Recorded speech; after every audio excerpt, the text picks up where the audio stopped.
반갑습니다. 이주영입니다. 반갑습니다.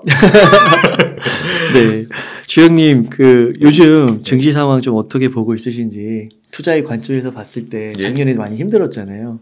예. 올해는 좀 어떨까요? 네, 작년도 우리가 사실은 힘들었다고 표현을 하긴 하는데 사실 우리가 주식 투자를 하면 늘 좀 주식을 싸게 사면 좋잖아요. 싸게 사면 좋은데 우리 조금 이제 어떤 방향을 생각해 보면 작년은 사실은 힘들다기보다는 오히려 이제 기회가 될 수 있었던 그런 장이 될 수 있고 참 그러네요. 최근 시장을 이제 우리가 살펴보면은 최근에 이제 증시가 반등을 하잖아요. 사실 많은 사람들이 위기를 얘기했었거든요. 경제 위기가 올 것 같다. 어려울 것 같다라고 이제 말씀을 하셨는데 그런 것들이 사실은 맞습니다. 위기가 맞고 어려움이 맞는데 재밌는 게 뭐냐면 그건 이제 현실 경제는 어렵다는 거죠.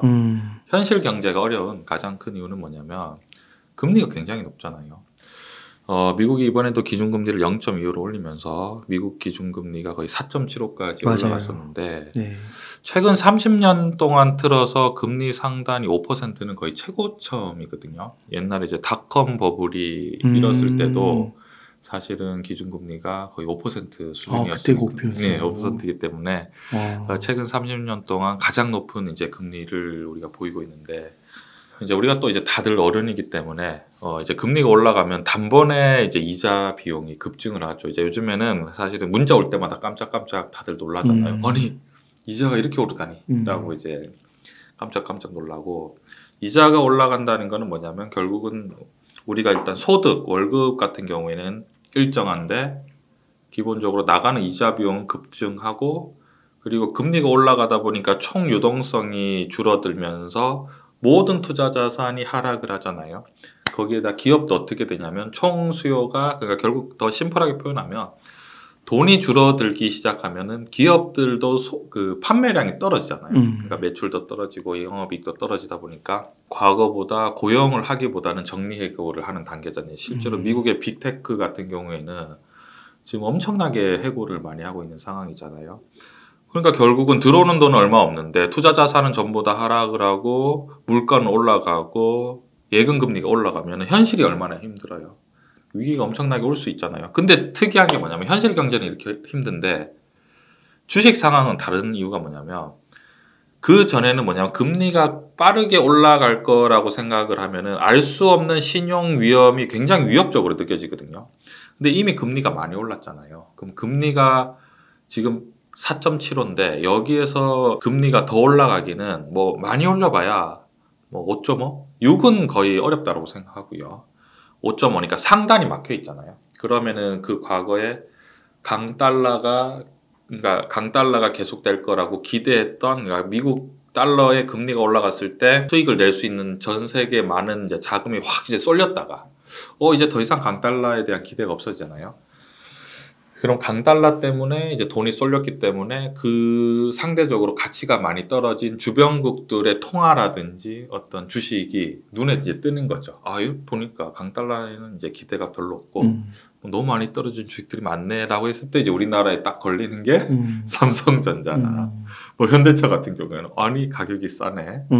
네, 그러면서 주식은 서서히 뭐냐면 강달러에 대한 기대, 그 다음에 금리 상단이 막혀 있으면은 주식은 그때부터 이제 눈치를 보면서 서서히 저점을 잡아가는 그런 관점인 것 같습니다. 그렇군요. 그러면 올해를 이제 많은 전문가분들께서 상고하저냐, 상저하고냐, 또는 지금 이제 돌아가는 걸 보니까 상고는 맞는 것 같고 하고도 될 수 있느냐, 뭐 이런 게 좀 논쟁이 될 것 같은데 어떤 시나리오가 펼쳐질지 좀 예상하시나요?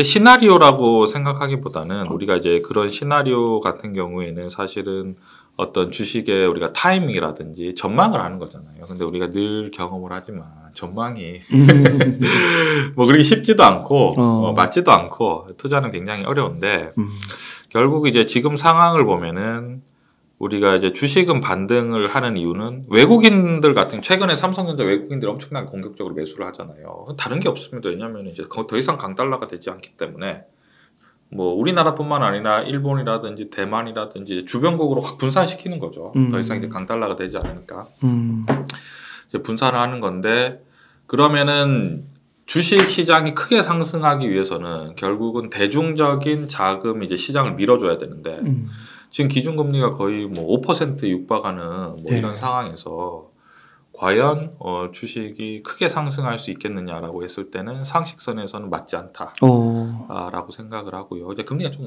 떨어져야 되겠죠. 근데 금리가 떨어지려고 하면은 물가가 좀 잡혀야 되는 그런 상황인데 지금 같은 경우에는 이제 전체적인 경제가 위축이 되긴 했지만 금리가 어느 정도 좀 유지가 돼야지만이 물가가 잡힐 것 같습니다. 그죠? 상식적으로 봤을 때. 그렇기 때문에 우리가 어떤 전반기에는 이제 상승을 하고 하반기 때는 어떻게 될 것이냐 이렇게 관점을 가지는 것보다는 제일 좋은 방법은 경기를 예측하는 게 아니라 어떤 거냐면 미래의 어떤 성장성이나 전망이 좋은 회사인데 고금리에 버틸 수 있는 주식이 뭐지? 이런 관점이 훨씬 더 현실적이죠. 아, 그러면은 그런 관점에 있어서 예? 좀 말씀해주신 삼성전자는 그렇죠. 괜찮다고 보세요? 삼성전자 같은 경우는 이제 괜찮은 이유가 다른 게 아니라 시가총액이 지금 400조가 안 되죠. 근데 일단은 아마 자기 자본이 제가 알기로는 300조 정도 되고요. 부채가 100조밖에 없어요. 그리고 삼성전자가 이제 4분기에 실적이 좀 저조하긴 했지만 그래도 엄청난 수익을 내고 있잖아요. 그러니까 금리가 올라간다고 해서 힘들 상황은 아니거든요. 자기 순 자본이 많기 때문에 이번에도 보면은 우리는 그 반도체 감산할 계획이 없다. 우리는 우리대로 가겠다. 투자도 그냥 원래대로 하겠다. 그러니까 결국 치킨 게임으로 들어가는 거잖아요. 그런 자신감을 보일 수 있는 거죠. 그러니까 삼성전자 같은 경우에는 뭐 반도체 업황이기 때문에 뭐 전혀 나쁘지 않다라고 생각을 해요. 우리가 반도체 같은 경우에는 이제 어떤 식으로 우리가 생각을 해야 되냐면 과거에 이제 제가 주식시장을 늘 지켜보면서 보면은 과거에 서브프라임 터지기 전에 그때 중국에 엄청난 양적 성장이 있었거든요. 그때 우리나라가 엄청난 좀 뭐랄까 뭐 아주 돈독하게 이득을 봤었죠. 이유가 뭐냐면 산업의 베이스가 되는 우리나라가 그때 양적 성장을 할 때 우리나라가 결정적으로 기회를 잡을 수 있었던 게 뭐냐면 우리나라가 철을 엄청 잘 만들어요. 포스코가 있잖아요. 정말 세계적인 그 철강 회사지 않습니까? 철을 잘 만든다는 거는 얼마나 이득이 있냐면 철을 잘 만든다는 거는 큰 배를 만들기도 쉬워요. 철을 잘 만드니까. 그 다음에 자동차 만들기도 쉬워요. 철제를 잘 만드니까. 그리고 건설도 쉬워요. 레고 쌓듯이 철제를 탁탁탁 이렇게 조각해버리면 되잖아요. 실제로 철을 잘 만들기 때문에 우리나라가 삼성 엔지니어링이 두바이에서 가장 높은 건물도 지을 수 있고 그 다음에 플랜트도 철을 잘 만들면 엄청나게 잘 만들 수도 있거든요. 그러면은 그때 예를 들면 이런 거죠. 포스코가 10만 원에서 그때 그 서브프라임 터지기 직전까지 50만 원까지 올라갔어요. 5배가 올라갔죠. 이건 소재잖아요. 근데 조선 있지 않습니까? 조선 얼마나 올랐냐면 10,000원에서 50만 원까지 올라갔어요. 와, 50배. 왜냐면 이건 소재고 이걸 가공해서 배를 만드는 기업은 몇 배로 더 올라가는 거죠. 그리고 삼성 엔지니어링 있잖아요. 그것도 50배가 올라가요. 그래서 제가 무슨 말씀 드리냐면 그러면 과연 양적 성장은 이미 한계에 도달했어요. 왜냐면은 뭐 지구 면적이 정해져 있지 않습니까? 유한하잖아요. 무한하지 않잖아요. 유한한데 지금 그러니까 이제 더 이상 집을 짓고 도로를 짰고 막 플랜트를 만들고 이럴 수 있는 그게 이제 한계에 점점 이제 치닫는 거죠.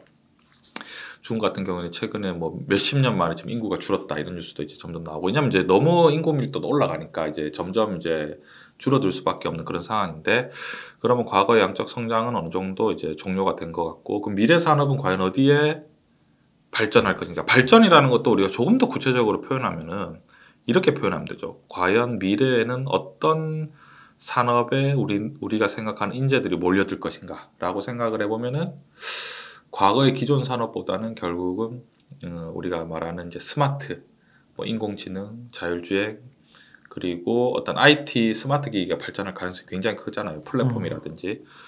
그러면은 그러한 산업의 베이스는 뭐냐라고 봤을 때는 결국은 과거에 철을 역할을 했던 게 반도체잖아요. 그러니까 결국은 뭐 그런 미래적인 관점으로 봤을 때 반도체를 기본 베이스로 두고 반도체를 가지고 무엇을 만들 수 있을까? 그리고 무엇을 만들었을 때 사람들이 열광할 수 있을까? 이런 것들을 이제 우리가 잘 생각하면서 투자를 하면 좋다 생각합니다. 그러니까 반도체는 모든 거의 공통분모라고 할 수 있겠네요. 모든 그 스마트 기기의 그 소재죠. 그러니까 전자기기를 만들 때 반도체가 없으면은 안 되잖아요. 그죠? 어떤 저장 공간이라든지 이런 것들이 이제 굉장히 중요하기 때문에 반도체 같은 경우는 그러니까 반도체를 우리나라가 잘 만들기 때문에 미래의 기회를 잡을 수 있는 그런 여건이 굉장히 긍정적이다라고 저는 생각을 해요. 그래서 과거의 그 철과 같은 그렇죠. 철강과 같은 그런 소재죠. 그렇게 보이신다는 거죠. 거죠. 그럼요. 그러면 지금 지수가 한 2,480, 예? 거의 2,500선까지 올라오고 삼성전자가 지금 보니까 한 주에 한 63,000원대, 예? 65,000원 좀 안 되는데 예. 이 정도 가격도 괜찮다고 보세요? 전혀 상관없죠. 그래요? 전혀 상관없고 왜냐면은 주식이라는 거를 우리가 어렵다라고 생각할 수도 있는데 또 단순하게 생각할 수 있거든요. 이제 어떤 거냐면 결국은 우리가 조금 더 투자를 할 때 본질적으로 다가가야 돼요. 본질적으로 다가가는 게 뭐냐면 결국은 주식 투자나 어떤 내가 투자 공부를 해서 내가 원하는 게 뭐냐면은 돈을 조금 더 벌고 싶은 거잖아요. 결국은 그렇지 않습니까? 돈을 많이 벌고 싶고 수익을 내고 싶은 건데 남들보다 더 돈을 갖고 싶은 거죠. 결국은 그 욕망인데 그럼 본질적으로 따라갔을 때 그럼 돈이라는 게 뭔가라고 생각을 하면 또 굉장히 어려워지거든요. 자, 제가 무슨 말씀드리고 싶냐면 지금 우리나라에 만약에 5만 원짜리를 봤을 때 반도체 업황이라는 우리가 지분을 생각을 해보면은 몇 퍼센트 정도 될 것 같아요. 5만 원짜리 가치를 만드는데 심사임당 우리가 딱 봤을 때 그걸 만드는 데 들어가는 비용이요? 아니 그러니까 그 5만 원짜리 값어치를 만들어내는데 반도체 업황이 차지하는 지분 그 화폐의 가치를 우리나라는 반도체가 핵심이라고 하니까 그래도 한 4분의 1, 3분의 1 되지 않을까요? 그렇죠. 바로 이게 핵심적인 건데 제가 무슨 말씀드리고 싶냐면 삼성전자가 우리나라의 5만 원짜리에 차지하는 비중이 최소 30% 정도는 됩니다. 왜냐하면은 실제로 작년에 영업이익을 우리나라가 예를 들어서 200조가 났다라고 했을 때 삼성전자가 혼자 차지하는 비중이 한 40조가 넘잖아요. 거기에서 이제 반도체 차지하는 그 산업 비중이 굉장히 많잖아요. 그리고 반도체 우리나라 같은 경우에 사실 반도체와 그 자동차에서 굉장히 그 매출과 영업이익이 실제로 나거든요. 철강도 있겠지만 철강은 이제 과거보다 좀 이제 비중이 줄어들었죠. 그러니까 제가 무슨 말씀드리고 싶냐면 결국은 우리가 이 화폐적인 측면으로 봤을 때 삼성전자를 이제 사모아 간다는 거는 결국 이거죠. 그 화폐 가치가 올라가기 위해서는 지금 상태입니다. 제가 특정 삼성전자를 좋아하고 그런 게 아니라 현실로 봤을 때 반도체에서 벌어들이는 그 매출과 영업이익이 막강하잖아요. 그러면 화폐 가치가 결국 올라가기 위해서는 물론 새로운 산업이 더 나오면 좋겠지만 지금 소재로 쓰이는 반도체 정도 되는 그런 막강한 산업이 나오기가 쉽지가 않아요. 결국은 이 삼성전자 같은 경우에는 이게 사모아가는 관점으로 봤을 때 결국 저는 어떻게 생각하냐면 화폐가 있지 않습니까? 근데 저는 우리가 월급을 받은 화폐를 받잖아요. 근데 저는 화폐도 산다라고 생각하거든요. 그냥 우리가 원화를 받지만 원화를 가질 수도 있고 달러를 가질 수도 있고 엔화를 가질 수도 있고 유로로 바꿔둘 수 있잖아요. 맞아요. 그거를 반도체 주식으로 바꿔놓는다 그런 관점인 거거든요. 그러면 이제 미래적인 거 화폐는 그대로 머물고 있잖아요. 근데 그 반도체 주식 같은 경우에는 계속해서 인재들이 몰려들면서 결국 발전할 수밖에 없잖아요. 그냥 그런 관점으로 이제 우리가 좀 접근을 하면은 어떤 우리가 가격을 굳이 이제 신경을 쓰기보다는 지금 앞으로 미래 산업에서 어떤 핵심적인 게 뭔가라고 했을 때 여기서 또 팁이 뭐냐면 아무리 좋은 주식이라도 싸게 사야 되잖아요. 근데 그게 싸게 사기가 너무 어려워요. 왜냐하면 많은 사람들은 우리가 이제 그 주식을 싸게 사는데 관심이 없습니다. 수익을 내기 위해서는 주식을 싸게 사야 되잖아요. 근데 실제로 제가 투자를 오랫동안 하고 엄청나게 상담을 하잖아요. 근데 주식을 싸게 사고 싶지 않나 봐요. 왜 그러냐면 주식을 싸게 산다는 거는 뭐냐면 주식이 이렇게 떨어지다 이렇게 할 때 이제 싸게 사야 되는 거잖아요. 근데 이때는 사람들이 관심이 없어요. 작년 같은 경우죠. 이번에도 그러죠. 맞아요.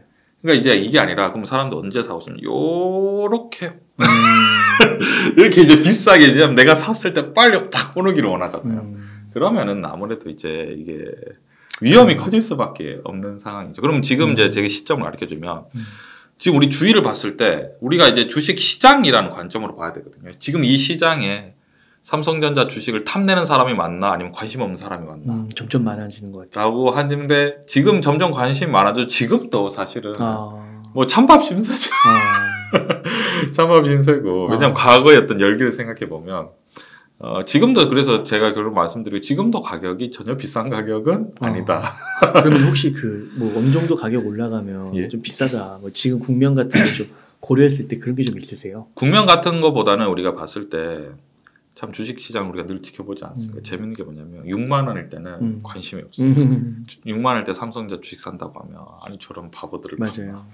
그렇게 하다가 이제 6만 5천 원까지 가면 약간 이제 집중을 하기 시작해요. 그대로도 지켜보고 있겠죠. 공격적으로 하지 않습니다. 7만 원 딱 돌파를 하면은 이미 6만 원대 산 사람들은 수익률이 10%가 넘어가는데 삼성전자 같은 경우에는 일단은 개별 주식이 아니라 지수 관련 주기 때문에 다들 많이씩 들고 있거든요.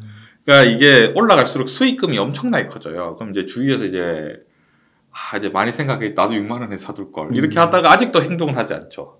근데 이게 7만 원이 만약에 한 7만 5천 원이 됐다. 그럼 저점에서 한 사람들 이미 20% 수익률이 나기 시작하는 거잖아요.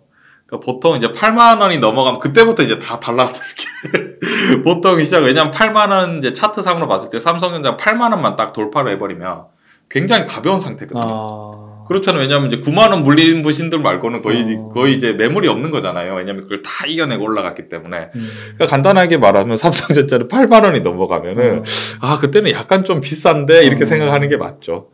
근데 이제 보통은 비쌀 때 사람들이 이제 주식을 많이 사죠. 그러면 이제 위험이 높아지는 거죠. 그러니까 결국은 삼성전자의 전망에 대해서는 뭐 우리가 말할 건 없고 결국 주식을 싸게 사야 되는데 그 타이밍을 맞추기가 굉장히 어렵기 때문에 제가 이제 매일 이제 온라인 스터디를 할 때 한꺼번에 사면 안 된다. 꾸준히 사야 된다. 하루에 한 주씩 사야 된다. 3주씩 사야 된다. 이제 그런 얘기를 많이 드리는 거죠.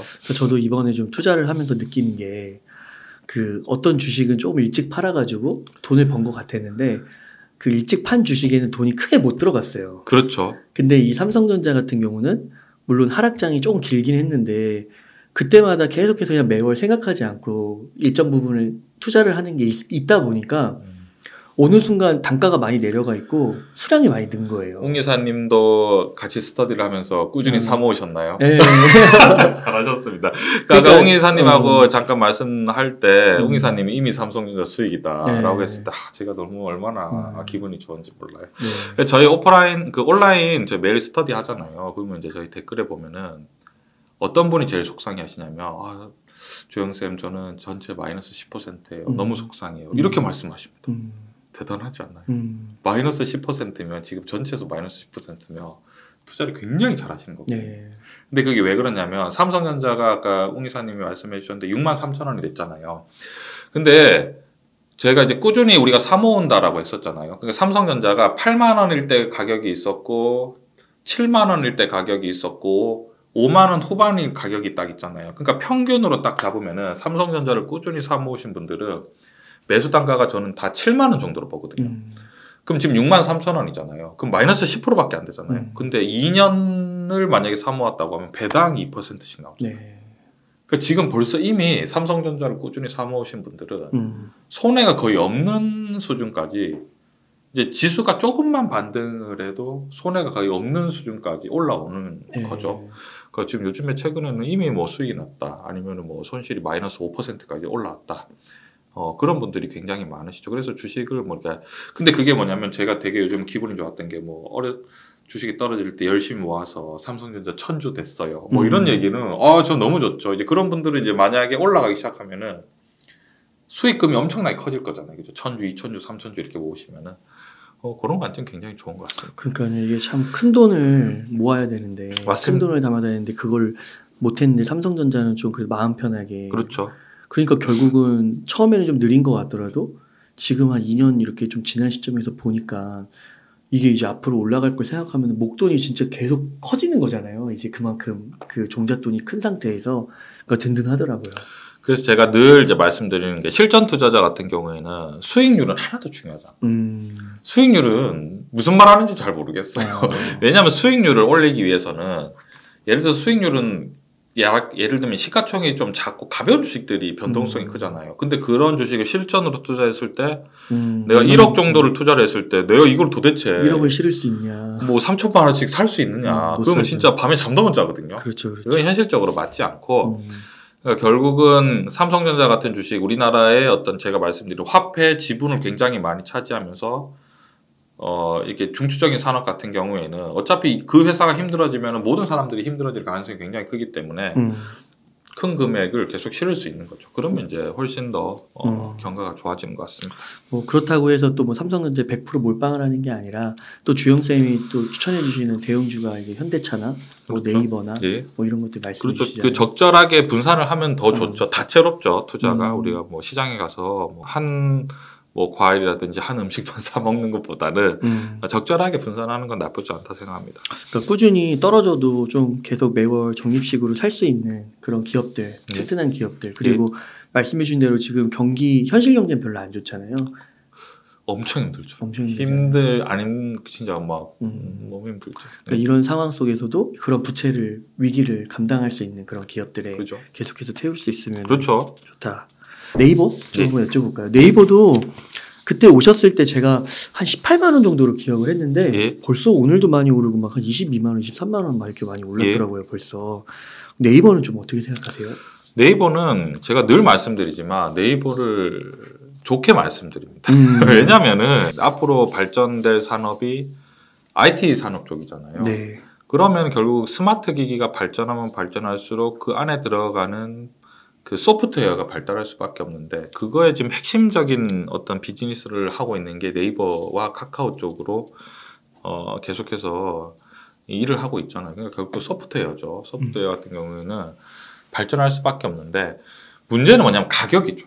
가격이 문제인데 이제 가격을 비싸게 사느냐 싸게 사느냐 이제 그 관점인 거고 결국은 돈이 돌고 돌아서 뭐 네이버 카카오 같은 경우는 플랫폼은 성장을 한다는 걸 누구나 뭐 거부할 수 없는 그런 비즈니스이기 때문에 그때그때마다 이제 더 좋게 보인다든지 좀 덜 좋게 보인다든지 그 차이일 뿐이지 네이버 카카오 같은 경우에는 뭐 충분히 뭐 반등이 가능하고 계속해서 지속 가능한 성장이 기대되죠 사실은. 예, 나쁘지 않습니다. 지금 가격대에서도 괜찮다고 보세요? 지금 이제 22만 원 가격인데 지금 같은 가격이 과연 이제 비싸냐 싸냐 이런 관점으로 봤을 때는 사실은 이제 싸지는 않죠. 왜냐하면 이제 저점에서 또 반등을 하긴 했잖아요. 싸지는 않지만 가격이 한마디로 비싼 가격도 아닌 가격. 그렇기 때문에 지금 네이버 카카오를 막 공격적으로 매수하기보다는 이것도 또 마찬가지인데요. 왜냐하면 왜 이게 비싸다 싸다 굉장히 어렵냐면 결국은 네이버 카카오 같은 경우에는 배당 주지 않아요. 그러니까 떨어질 때 하방이 이게 뭐 떨어질 때 방어가 안 됩니다. 그러니까 예를 들면 이거죠. 삼성전자나 현대차 같은 경우에는 떨어질 때 쉽지 않아요. 왜냐하면 배당을 2%씩 주잖아요. 그러면은 만약에 주가가 반토막이 났다. 그럼 배당이 몇 %까지? 4%까지 올라가잖아요. 그러니까 이게 쉽지 않은 거예요. 떨어지기가. 반토막이 나는 게 쉽지 않습니다. 배당을 2%만 줘도. 왜냐하면은 반토막이 나면 배당이 4%가 주니까 그럼 배당만 가지고도 되잖아요. 버틸 수 있잖아요. 근데 네이버 카카오 같은 경우에는 왜 등락폭이 엄청 크냐면 배당을 안 주니까 기대심으로 올랐다가 이제 누구나 다 성장할 거를 알지만 이게 그때그때 상황이 다르거든요. 그러니까 성장하지 않을 것 같으면은 순식간에 하락을 하고 이렇기 때문에 네이버 카카오 같은 경우는 결국은 성장성 굉장히 크지만 변동성도 크다. 이렇기 때문에 본인이 이제 선택을 해. 내가 좀 네이버가 지금 내가 공격적으로 네이버의 성장성을 투자하고 싶다. 이렇게 하면은 지분을 뭐 전체 포트폴리오에서 20%까지 늘리겠지만 나는 안전하게 하고 싶다. 그럼 10%를 늘리면 안 되고 약간 그런 관점이지 네이버 자체를 막 내가 갖고 있는 주식을 50%를 샀다. 이런 배당 안 주는 성장성에 뭐 미래의 어떤 가치에 거는 거잖아요. 그거는 뭐 굉장히 투기적인 거죠. 그러면은 만약 삼성전자랑 네이버 이렇게 두 개만 놨을 때는 어느 정도 비율로 투자하는 게 좋아요? 몇 대 몇? 그거는 이제 본인의 성향인데 나는 만약 공격적으로 투자하고 싶다. 공격적으로 투자하고 싶으면은 네이버 50, 삼성전자 50. 공격적으로 해도 50대 50이에요? 그렇죠. 왜냐면 포트폴리오에서 50이면은 1억이라고 쳤을 때 네이버로 5천만 원 넣는 거잖아요. 그건 변동성이 굉장히 크거든요. 실제로는 실제로 투자해 보면 내가 어떤 그 100이라고 했을 때 30%의 어떤 물량을 가지고 있잖아요. 그럼 나머지 70% 중요하지 않아요. 그 30%가 올라야지 말이 이 계좌가 어떤 식으로든지 움직이게 되거든요. 그러니까 30%를 투자했는데 마이너스 20%가 났다. 그럼 이걸 본전하기 위해서는 70%가 엄청나게 올라줘야 되거든요. 그러니까 이게 한 70%가 이제 한 종목이 아니라 뭐 여러 개 분산돼 있을 때 이게 정말 잘 회복이 잘 안 되거든요. 어떤 주식이든지 간에 30%가 넘어가면은 주력 포트폴리오이기 때문에 굉장히 신중해져야 되는 거죠. 한 종목을 30% 담는. 그렇죠. 굉장히 신중하게. 그럼 그런 면에서 반도체 삼성전자 같은 경우는 보수적이라고 했을 때 절반이니까 공격적이라 얘기하기도 좀 그렇지만은 이제 늘 더 이상 늘어나도 그렇게 막 변동성이 취약하거나 막 그렇게 흔들리거나 그러진 않을 수도 있는 거예요. 삼성전자 같은 경우는 이제 물량을 실는다는 거는 결국은 지수에 투자하는 거나 마찬가지이기 때문에 크게 걱정을 할 필요는 없죠, 사실. 예, 지금 상황에서는. 지금 비즈니스 구조에서 그렇습니다. 비즈니스 구조? 그러니까 전체 이제 어떤 반도체 비즈니스 구조 자체가 우리나라 차지하는 비중이 너무 커요. 그리고 이거를 특별히 대체할 만한 어떤 비즈니스가 거의 눈앞에 보이죠. 이 정도의 어떤 매출을 막 1년에 300조 이상 낼 만할 수 있는 그 업종이 뭐가 있을까라고 하면은 쉽지 않는 상황. 저 궁금한 게 그러면 2차 전지 있잖아요. 예? 많은 분들이 그 2차 전지를 반도체 다음으로 한국을 먹여 살릴 산업으로 이렇게 꼽기도 하고 되게 낙관적으로 보시는 분들은 LG 에너지 솔루션이 삼성전자의 위치를 능가할 거다라고까지도 보시더라고요. 2차 전지는 좀 어떻게 보세요? 근데 그거는 사실은 좀 어떻게 생각하냐면 기대하는 거와 현실은 또 차이가 있잖아요. 저 같은 경우에는 2차 전지 자체는 굉장히 긍정적으로 봐요. 당연히 이제 성장할 수밖에 없죠. 누가 봐도 그건 상식선에서 성장할 수밖에 없지만 문제는 또 가격이 문제죠. 이제 과거에 네이버, 카카오 때문에 사람들이 엄청나게 고생을 했죠. 근데 네이버가 엄청나게 고생할 때 고점이 40만 원이 넘어갔을 때 시가총액이 80조가 됐었거든요. 그때도 네이버는 1년에 버는 영업이익이 1조가 조금 넘어갔습니다. 그러니까 1조를 버는데 시가총액이 80조인 거예요. 그러니까 줄 배당이 없죠. 돈을 요만큼밖에 못 버는데. 근데 예를 들면 이제 현대차로 비교를 해보면 현대차는 시가총액이 35조잖아요. 근데 영업이익이 거의 7조가 나요. 그러면은 시가총액 대비 영업이익률이 20%잖아요. 자, 그러면 2차 전지 같은 경우에 LG 에너지 솔루션 같은 경우에는 시가총액이 지금 거의 110조 이 정도 되잖아요. 근데 1년에 버는 돈이 2조가 채 안 되거든요. 그러면은 LG 에너지 솔루션이 줄 배당이 있을까요? 없죠. 그러면은 결국 네이버, 카카오 똑같은 거죠. 좋을 땐 좋지만 떨어질 때는 하방이 없는 거죠. 이제 이게 언제든지 이제 떨어질 때 이게 방어할 수 있는 수단이 크지 않은 거죠. 그래서 결국은 2차 전지에 대한 전망에 대한 얘기를 하는 게 아니라 2차 전지에 대한 주식 가격으로 봤을 때 비싸냐 싸냐 이 관점을 봤을 때 배당을 줄 수 있느냐 없느냐 이 관점으로 봤을 때 배당을 못 준다. 그럼 떨어질 때는 올라갈 때도 이제 전망이 좋아서 올라갈 수 있겠지만 떨어질 때도 네이버, 카카오처럼 언제든지 떨어질 수 있겠구나. 우리가 그런 것들을 기본적으로 생각을 하고 투자를 해야 되는 거죠. 그 주영쌤이 정말 오랫동안 투자를 해오셨잖아요. 그 배당이 정말로 이렇게 좀 주가가 하락할 때 지지선이 항상 내줘요. 그럼요. 엄청난 거예요. 엄청나죠. 실제로 이번 하락에서도 보시면 포스코는 반등을 오히려 해버리죠. 배당을 주잖아요. 네, 금융주도 전부 다 금리를 올렸는데 디폴트가 크지 않다라고 생각하니까 단번에 반등해버리잖아요. 그럼 배당 안 주는 회사 같은 경우 예를 들면 이거죠. 게임주 끝도 없이 하락하죠. 그리고 뭐가 있죠? 바이오 끝도 없이 하락하죠. 금리가 올라가 버리니까. 그리고 그러니까 배당 안 주는 성장주 같은 경우에는 금리가 딱 올라갔을 때는 뭐 속절없죠. 근데 예를 들면 배당을 주는 삼성전자나 현대차나 포스코 같은 경우에는 하방이 막히죠. 더 떨어지지 않는 거죠. 뭐 당연한 거죠. 그건 상식선에서. 그러면은 그런 성장주 느낌의 주식들은 정말 많이 떨어져서 이제 배당 이런 게 개념이 없으니까 정말 많이 떨어져서 더 이상 떨어지지 못하겠다라는 걸 가늠했을 때 들어가는 게 좀 안전적이겠네요. 그렇죠. 그게 이제 언제냐면 지금 같은 경우에 금리 상단이 막혀 있잖아요. 그러니까 더 어렵지는 않겠네. 지금 힘들어 죽겠긴 하지만 여기서 내가 울고 있는데 뒤에서 누가 뺨을 팍 때리고 이러진 않겠네. 라고 들면 이제 서서히 저점을 잡아가는 거죠. 그래서 요즘에 최근에 많이 오르는 거군요. 그렇죠. 성장주들이. 예, 더 이상 이제 고점 이제 그 금리 상단이 막혀 있는 거죠.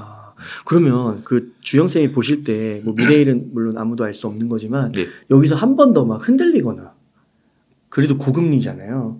물론 그게 막혀 있다고 어느 정도 상한선은 나왔다고 하지만 고금리인데 흔들릴 가능성은 없을까요? 언제든지 있죠. 언제든지 있어요. 왜냐면 언제든지 있다는 게 언제든지 어떤 회사가 파산할지 모르잖아요. 고금리 때문에. 그 금리 때문에. 왜냐면 고금리의 이유는 단순히 이자만 올라가기 때문에 힘든 게 아니라 총 수요가 감소했기 때문에 최근 같은 경우에 우리가 예를 들면은 그 대단한 테슬라마저도 가격을 자동차 가격을 떨어뜨려 버렸잖아요. 그 전에는 계속 올렸었는데 가격이 순식간에 떨어뜨리는 게 뭐냐면 왜냐면 사람들이 이제 고금리면 힘이 드니까 이제 어떤 체면보다는 가성비로 이제 접근을 하거든요. 그게 뭐냐면은 금리가 올라간다는 거는 이자만 증가하는 게 아니라 총 수요가 감소를 하면은 기업의 실적이 안 좋아질 가능성이 굉장히 크죠. 왜냐면 물건이 덜 팔리잖아요. 돈이 없으니까 사람들이 소비를 줄이죠. 자동차 바꿀 거 에이 조금 더 탈까 뭐라든지 뭐 다른 모든 것들도 뭐 전자기기 같은 경우도 쉽게 바꾸다가 에이 그냥 뭐 좀 아껴 써야지 이렇게 할 수 있는 게 굉장히 많아지잖아요.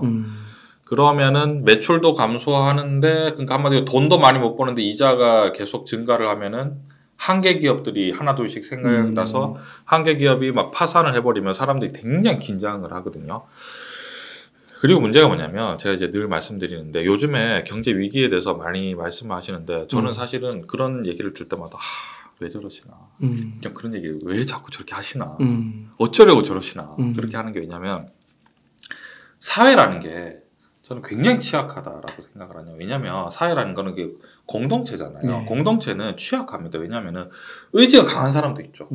의지가 보통인 사람도 있고 그리고 의지가 약하신 분들도 있고 그 다음에 의지의 문제가 아니라 그냥 좀 힘드신 분들도 있고 제가 말씀드리고 싶은 건 뭐냐면 1에서 100이면은 화폐 가치가 무너지는데 1에서 100 정도면 웅 이사님 몇 퍼센트 정도가 무너지면 화폐 가치가 무너져 버릴까요? 그러게요. 한 100%는 아니고 진짜 위에서 한 몇 퍼센트 드러내면 확 그다음에 어쩔 수 없이 막 무너지지 않을까요? 저는 위가 아니라 밑에서 하위 3%에서 5%만 무너지면 그래요? 다 무너집니다. 그래요. 왜 그러냐면 보세요. 우리가 예를 들면 전쟁터에 나갔는데 100명이 갔어요. 앞에 5명이 다쳐요. 95명이 나갈 수 있습니까? 그렇죠. 못하죠. 나가면 나도 다치는데. 무슨 말씀 드리겠냐면 신용이 안 좋으신 분들이 하위 만약에 3에서 5% 정도가 지금 고금리 때문에 너무 힘들어요. 다 디폴트를 내버려요. 그러면은 어디서부터 망하기 시작하냐면 1, 2 금융권 말고 3, 4 저축은행이라든지 굉장히 취약한 저신용자들이 많은 그런 기관들 있잖아요. 그런 게 만약에 파산을 하면서 인출이 안 돼요. 그럼 그게 순식간에 뭐냐면 전체 사회로 전염이 되는 거예요. 네. 내 돈도 못 빼면 어떡하지? 라고 해서 사람들이 은행에서 다 돈을 빼기 시작하면 어떻게 되는 거죠? 무너지는 거죠. 바로 무너집니다. 그러니까 무슨 말씀드리시냐 이렇게 그 사회라는 게 굉장히 취약하기 때문에 여기서 만약에 제가 생각할 때는 지수가 다우 지수가 거의 10,000포인트까지 밀렸었잖아요. 여기서 만약에 한 20%를 더 밀어버린다. 그러면 언제 어떻게 될지 끝장날지 모르거든요. 그러니까 그럼 순식간에 화폐를 왜냐면 다 인출하려고 하면 은행에서 줄 돈도 없잖아요. 은행은 원래 자기 자본보다 10배로 투자하는데. 그럼 막 서로 그게 뱅크런이잖아요. 순식간에 되면은 뭐 화폐 가치 순식간에 잃어버릴 거고.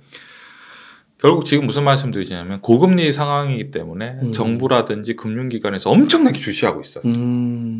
힘들면 말해라. 부실 채권 있으면 말해라. 파산하면 안 된다 하고 계속 이제 막 다 이렇게 지금 엄청나게 지금 한국은행하고 산업은행이 완전히 지금 촉각을 곤두세요. 왜냐면 그 전에 한번 그 강원도에서 사고를 한 적 엄청나게 크게 냈잖아요. 레고랜드. 지자체 그 채권을 한번 디폴트 시켜서 난리가 났었잖아요. 이제 그런 것처럼 지금 상황이라는 거는 굉장히 어려운 상황이고 언제든지 위기가 또다시 발생할 수 있다라고 생각을 하고 있습니다. 그러니까 이게 금리가 앞으로 올라갈 상한선이 나왔고 심지어 뭐 연말에는 4분기에 가면 인하될 것 같다고도 많이들 얘기하시는데 그런 것도 중요하지만 더 중요한 건 어떻게 보면은 그 언제든지 이 고금리 상태에서 뭔가 하나 터질 수 있기 때문에 어디서든지. 그죠. 그게 사실 말장난이죠. 말장난이라는 게 뭐냐면 금리 인하가 지금 무슨 소양인가. 왜냐면 일반 국민이 느꼈을 때는 금리가 4.5나 4.75나 5%나 5.5나 만약에 미국이 금리를 5%까지 올려요. 그럼 0.25를 내려주면은 아니 그게 무슨 놀리는 것도 아니고 어차피 내가 지금 내야 될 이자는 과거에 비해서 거의 지금 막 3배, 4배를 내야 되는데 지금 요즘에는 사실은 일반 국민들이 느끼는 그 고통은 진짜 말로 표현할 수도 없죠. 지금 과거에 사실은 예를 들면 과거에는 1억을 빚을 낸다라고 했을 때 1년에 감당할 수 있는 뭐 그 이자가 한 달에 20만 원 정도면 됐었죠. 1억이면. 2억이면 40만 원이면 됐잖아요. 그렇죠. 근데 지금 기준금리가 거의 뭐 우리나라는 3.75고 미국은 4.75이기 때문에 3.5에서 3.75가 될 거지. 예. 그런 관점으로 이제 올라갔기 때문에 지금 과거에 비해서 뭐 지금 1억을 빌리면은 예를 들어서 대출이자가 뭐 한 7%에서 8%다. 그러면 1년에 800만 원을 내야 돼요. 1년에 800만 원이면 과거에 20만 원 내라고 했다가 지금 순식간에 70만 원으로 올라간 거잖아요. 거의 뭐 진짜 엄청나게 힘든 거죠. 그러니까 언제 어디서든 문제가 터지면 그게 연쇄작용으로 연결된 고리들을 그렇죠. 바바바박 되는 해서 거죠. 그게 주식시장에 또 심리적으로 영향을 미치면 또 빠질 수 있는 거고.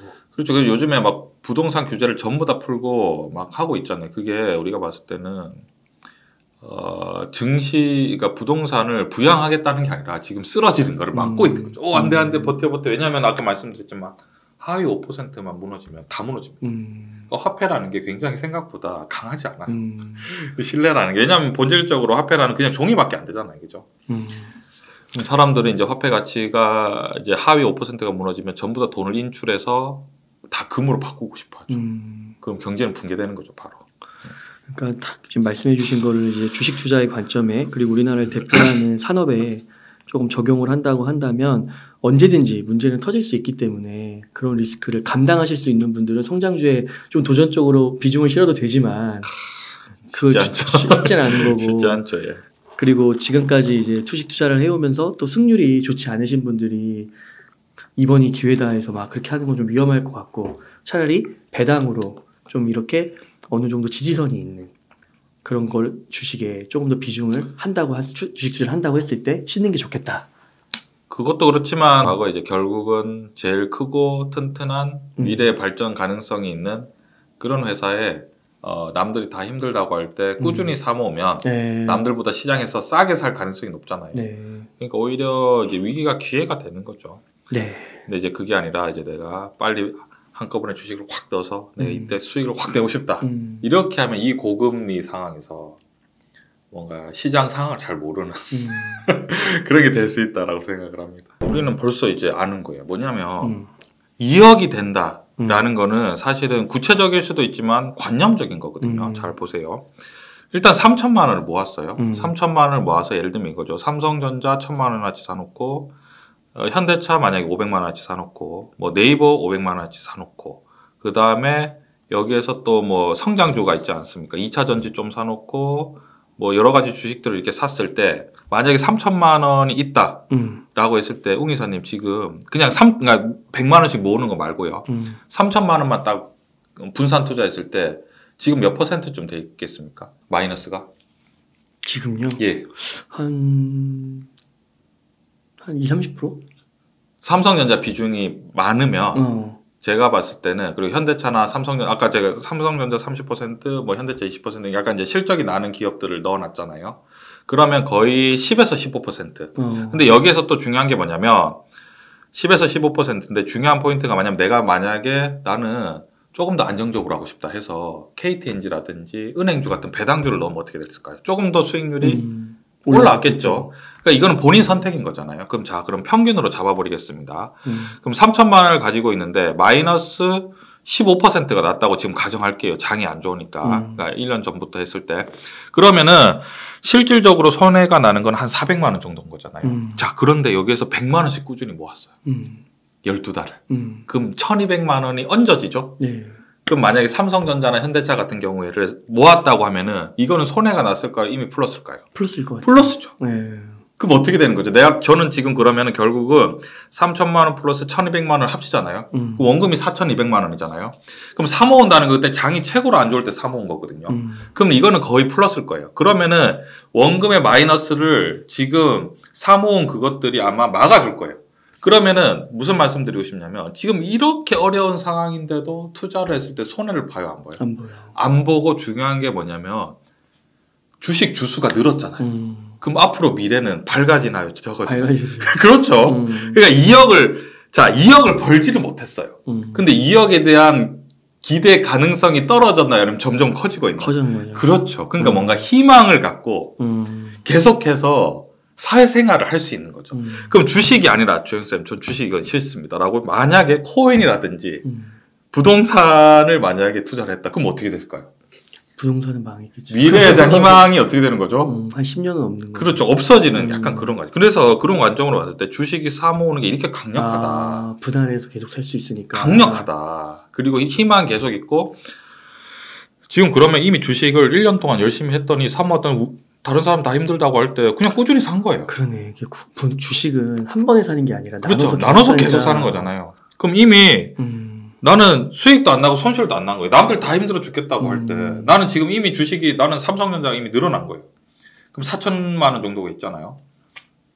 그럼 이제 재밌는 거예요. 사모으는 것도 재밌고 여기서 포인트가 뭐냐면 만약에 여기에서 장이 무너지고 힘들어요. 만약에 삼성전자가 지금 6만 4천 원인데 보세요. 5만 4천 원, 4만 4천 원까지 떨어져요. 경제는 어떻게 되겠죠? 제가 아까 말씀드렸죠. 하위 5%만 무너지면 다 무너지니까 내가 열심히 모은 돈이 어떻게 되는 거죠? 망하는 거죠. 망하는 거죠. 근데 나만 망한 게 아니잖아요. 다 망하는 거죠. 어쩔 수 없는 거죠. 그래요. 그건 어쩔 수 없는 거지.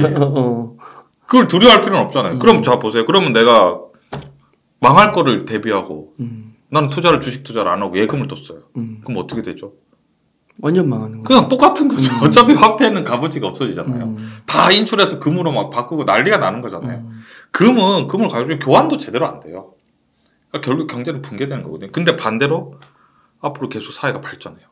발전하고 잘 돼요. 그럼 어떻게 되는 거예요? 내가 갖고 있는 거는 계속 값어치가 늘어날 거죠. 그러니까 청년은 기본적으로 미래에 대한 긍정의 관점이 있어야 되잖아요. 그러니까 내가 이렇게 주식을 사모으면 사람이 굉장히 긍정적으로 변하는 거죠. 막 뭔가 과거에는 현금만 갖고 있을 때는 뉴스에 봤을 때 무슨 뭐 반도체 신개발을 했다라든지 뭐 인공지능이 뭐 새롭게 개발했다. 뭐 네이버가 뭐 새로운 플랫폼을 만들어서 엄청 잘 됐다더라. 관심 없죠.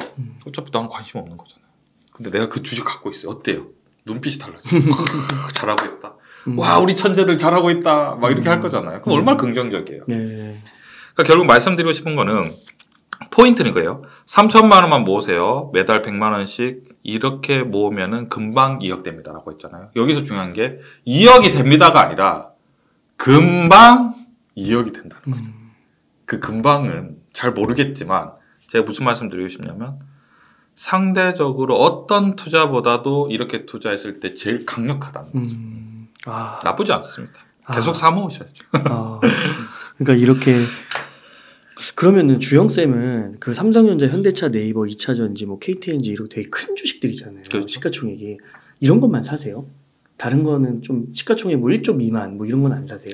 근데 작은 주식 같은 경우에는 사실은 우리가 투자를 할 때 뭘 투자해도 상관이 없죠. 사실 코인을 투자해도 상관없어요. 근데 중요한 게 내가 100을 투자를 하고 있다 라고 했을 때 작은 주식은 그 알 수 없는 위험이 너무 많잖아요. 그러니까 예를 들면 이런 거죠. 뭐 인공지능에 투자하는 게 나쁘지 않아요. 수익이 하나도 안 나도 상관없어요. 그러니까 그 회사가 매출과 영업이익이 안 나와요. 적자가 나요. 그래도 인공지능에 투자도 상관없어요. 근데 몇 퍼센트 좀 투자했을 때 상관없을까요? 웅 이사님 직관적으로 딱 봤을 때. 그러게요. 진짜 5%? 5% 너무 많죠. 2%. 2%. 코인도 상관없어요. 왜냐면 내가 1억을 갖고 있는데 코인 500만 원 정도 투자해 놓겠다. 이거는 투자죠. 근데 내가 1억을 갖고 있는데 5천만 원을 코인 투자하겠다. 이러면은 위험을 엄청나게 무릅쓰는 거죠. 뭐 그런 관점입니다. 그렇게 해서 이렇게 큰 주식들로. 근데 우리가 말씀드렸지만 수익률이 필요 없다는 게 아니 작은 주식 2% 투자해봐야 얘가 수익률이 맞아요. 100% 나봐야 맞아요. 그냥 기분만 좋지. 내가 돈 버는 데는 아무런 도움이 되지 않거든요. 약간 놀리는 거 같고. 그럼 고민해봐야 내가 이거를 인공지능 이 주식을 2%가 아니라 20%를 태웠으면 어떻게 됐을까. 이제 사람들이 다 그런 고민하는 거죠. 보통 이제 그렇게 하다가 점점 투자가 힘들어지는 거죠. 그러니까요. 와. 그렇게 했을 때는 이게 사모을 수가 없는 거죠. 100만 맞아요. 원씩. 사모을 수가 없어요. 그냥 완전히 투기적으로 변하는 거죠. 그러니까 와 미국 주식 중에 제가 하나 눈여겨보고 있는데 투자는 못했는데 와 90% 떨어지더라고요. 그리고 나서 지금 바닥 대비해서 3배가 올랐어요. 그러니까 바닥일 때 아 여기다 좀 넣어볼까 했는데 못 넣겠더라고. 심리가. 제가 늘 말씀드리지만 그 주식 투자의 이론과 실전이 완전히 달라요. 최근 같은 경우에 저는 이제 온라인으로 매일 하고 오프라인 스터디 하잖아요. 오프라인 스터디 할 때 진짜 너무 속상해서 눈물 흘리시는 분들이 계셨어요. 오프라인에서? 예. 왜, 뭐 때문에 그랬냐면 아모레 퍼시픽 때문에. 아모레 G 때문에 엄청나게 스트레스 받았대요. 어땠죠? 주가 흐름이? 아모레 G가 주식이 2만 원까지 떨어졌습니다. 근데 지금 재밌는 게 뭐냐면 지금 얼마게요? 잘 모르겠어요. 44,000원. 아, 2배 넘었네요. 근데 그게 몇 달이 채 되지 않아요. 아, 그래요? 근데 제가 뭐라고 말씀드렸냐면 아모레 G를 말씀드렸을 때 걱정하지 말라고 한 게 뭐냐면 아모레 G가 시가총액이 2만 원까지 떨어질 때 2조였었거든요. 근데 재밌는 게 뭐냐면 아모레 G의 자기 자본이 얼마냐면 5조예요. 그래서 제가 뭐라고 했냐면 나는 이거 아모레 G 인수하고 싶다. 지금 2조인데 2조 주고 5조 가져가는 거잖아요. 2조인데 나는 2조도 아니죠. 왜냐면 50%만 먹으면 되잖아요. 대주주가 되는 거니까. 난 1조 가지고 이거 인수하려고 하면 당장 내가 지금 사모펀드 계획해서 인수해버리겠다. 근데 아모레 퍼시픽 회장님께서 지주회사 넘기시겠습니까? 절대 안 넘기잖아요. 그러니까 그게 제가 무슨 말씀 걱정 안 해도 된다. 와. 이제 라고 말씀드렸는데 제가 무슨 말씀드리고 싶냐면 이렇게 주식이 떨어지는 걸 다 눈으로 보거든요. 그리고 싸다는 것도 다 알아요. 근데 살 수 있나? 못 사죠. 무서워서. 그러면 주영쌤은 그 전에 좀 계속 좀 사도 괜찮다 이렇게 얘기하셨어요? 저는 눈도 깜짝아요. 더 사라. 더 사라. 더 사라. 이거 울지 말고 더 사라고 했죠. 근데 사지 않았죠. 하지만 이제 반등을 하니까 이제 울지 않고. 그러니까 저 주영쌤 라이브 방송 들을 때 아모레 주식에 대해서 되게 좋게 얘기하시고 계속 사도 된다라고 그렇죠. 얘기했던 거 들었어요. 예. 아, 그랬구나. 근데 그것도 사도 된다라는 것도 또 오해가 아모레 G 같은 경우에는 배당을 주지 않습니다. 조금 주죠. 왜냐하면 또 성장주잖아요. 그러니까 성장주기 때문에 아모레 G 같은 경우에도 최대 아무리 많이 사도 10% 이상은 안 되는 거죠. 그렇구나. 그런 관점으로 하면 접근을 하면은 투자가 굉장히 심플해지죠. 배당을 주는 그러니까 떨어져도 사모을 만한 게 있는 거는 믿는 구석이 있는 거예요. 뭐냐면 실적도 좋고 배당도 준다. 이러면서 떨어질 때 사모으면 돼요. 믿는 구석이 있잖아요. 어차피 떨어지면 배당도 올라가고 버티다 보면은 뭐 올라가겠지. 약간 그런 게 있는데 성장주 같은 경우에는 떨어질 때 그러니까 아모레 퍼시픽 같은 경우나 아모레 G 같은 경우에는 배당을 많이 주지 않기 때문에 떨어질 때 이제 하방이 뚫리는 거죠. 그냥 쑥 떨어지는 거죠. 네, 좋습니다. 그러면은 지금 또 이제 새해 들면서 지수도 이제 거의 2,500대까지 올라오고 분위기가 나쁘지 않은데요. 지금 시점에서 1억이 딱 있는 거예요. 예? 어떻게 좀 운용을 하면 좋을까요? 1억이 있다라고 하면은 저는 지금 뭐 너무 좋죠. 1억이라고 하면 지금의 1억은 사실은 뭐 3억의 가치랑 맞먹죠. 과거로 봤을 때 금리로 봤을 때는 3배 수준이고 금리가 급격하게 올랐기 때문에 성장 주식들은 급격하게 쪼그라들었고 사실은 지금 어려운 상황이기 때문에 1억의 값어치가 굉장히 높은 상황이잖아요. 1억을 가지고 있으면 우리나라 같은 경우에 예금금리 한 지금 4%지 않나요? 네. 과거에는 지금 뭐 1%도 안 주던 이자를 지금 4%나 주니까 1년에 400만 원을 주는 거잖아요. 그래서 1억의 값어치가 과거보다 훨씬 3배 이상 높아진 상황이고 지금 1억이 있으면은 사실은 투자를 할 때 굉장히 여유가 있다라고 생각을 합니다. 그래서 지금 같은 경우에는 본인이 이제 1억이 있으면 결정을 하시면 돼요. 어떤 걸 결정하냐면 내가 공격적으로 투자하고 싶은지 안정적으로 투자하고 싶은지 이거에 대해서 고민을 하시고 1억 정도가 그냥 진짜 현금이 있다라고 하면은 일단 한 30% 정도 30% 정도를 주식을 사도 상관이 없죠. 70%는 현금으로 들고 계시면서 추후의 상황을 잘 보면서 투자하면 딱 좋다라고 생각해요. 지금 뭐 1억 있으면 너무 좋죠. 예.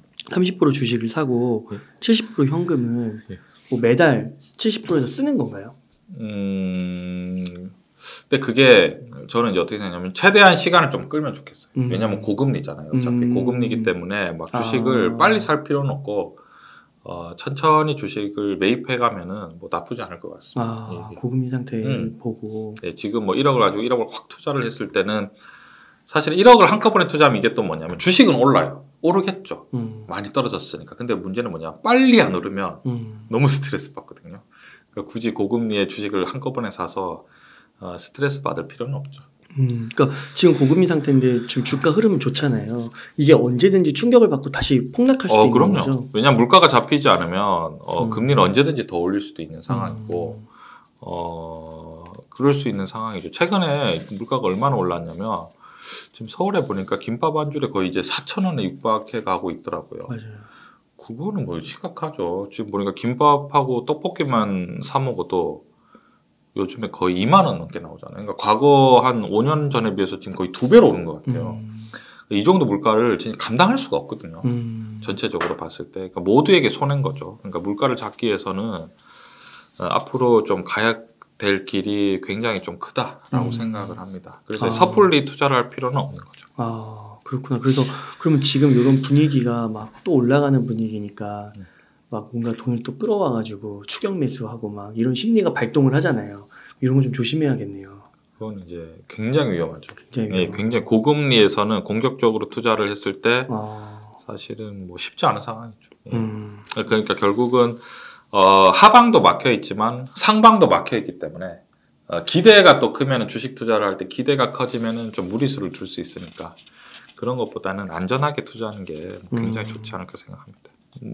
원칙이라기보다는 기본적으로 투자를 할 때 고금리라는 거를 지금 상황은 굉장히 좋지 않은 상황이고 한마디로 이제 결국 주식이 올라가려면 시장에서 많은 사람들이 줄을 서야 되는데 지금은 시장에 다 관심이 없죠. 왜냐하면 이제 당장 현실을 살기도 너무 힘들기 때문에 투자 여력이 안 되는 거예요. 그런 분들이 굉장히 많기 때문에 투자를 뭔가 이제 공격적으로 하기보다는 조금 더 여유 있게 지켜보고 결국 이제 시장은 금리가 지금 상단이 막혀 있기 때문에 점점 올라가긴 하겠지만 빨리 올라갈 거라고 기대를 하는 거는 좀 힘들 수 있다. 그런 관점입니다. 급하지 않죠. 지금은 고금리 상태가 지속되기 때문에 좀 길게 봐라. 마음을 좀 더 그럼요. 그게 제일 좋죠. 그래서 1억 원 정도가 있다면은 30%만 사고 조금 더 상황을 지켜봐라. 예, 그렇게 하면 좋을 것 같아요. 왜냐하면 또 30%를 왜 말하자면 딱 현금만 1억이 있다고 생각하면 30% 정도 주식을 3천만 원치 주식을 사놔야 좀 관심이 있거든요. 네. 1,000만 원치만 사놓으면 별로 주식 관심도 없기 때문에 한 3천만 원치 사놓고 7천만 원은 이제 주식을 지켜보면 좋고 그리고 반대로 만약 이미 2억을 주식을 갖고 있는데 현금 1억이 있다. 그러면은 1억을 천천히 사는 게 무조건 좋아요.